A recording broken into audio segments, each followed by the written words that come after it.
Wanipanda kesike chimwe chindandi simbu wakazira chimwe chingoma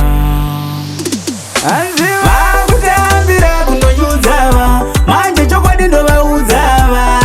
inini ndiri hurudza komando dzirimo ngeshizhava kutambira kunonyudza simbu chokwadi ndovauzava inini ndiri hurudza komando dzirimo ngeshizha diningwe rinonaka kana richakwe varimwe kana rokweviva rotima varazare ivhu hanzi ndine mepo iye ndinengenya mavhuvhu komando dzijagula kuita kunge navhu seikopese pandinenge ndata chakanaka chavanogona chete kutongoumba daka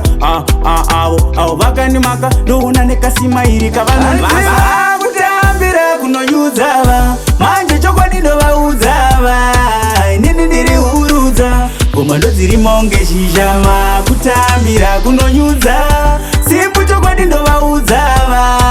inini ndiri hurudza komando dzirimo ngeshizha vanovunga kugona ngoma kuita sapotei vachabhilivha ngoma rarira ingirani ndakugara ndiri kumusoro vichilani ngoma ndichidzibosa fanika bigman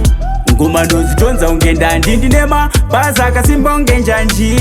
ada kundisaiza ndiyani makutambira kunonyudza vakutambira kunonyudzava manje chokwadi ndovaudzava inini ndiri hurudza komando dzirimo ngeshizhava kutambira kunonyudza simbu chokwadi ndovaudzava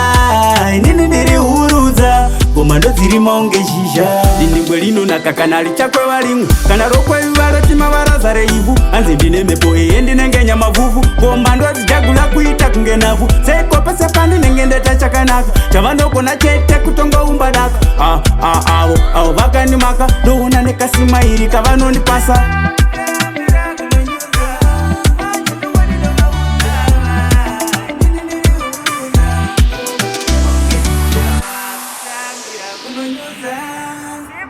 ndovaudzava inini ndiri hurudza ngoma ndodzirimo ngeshizha.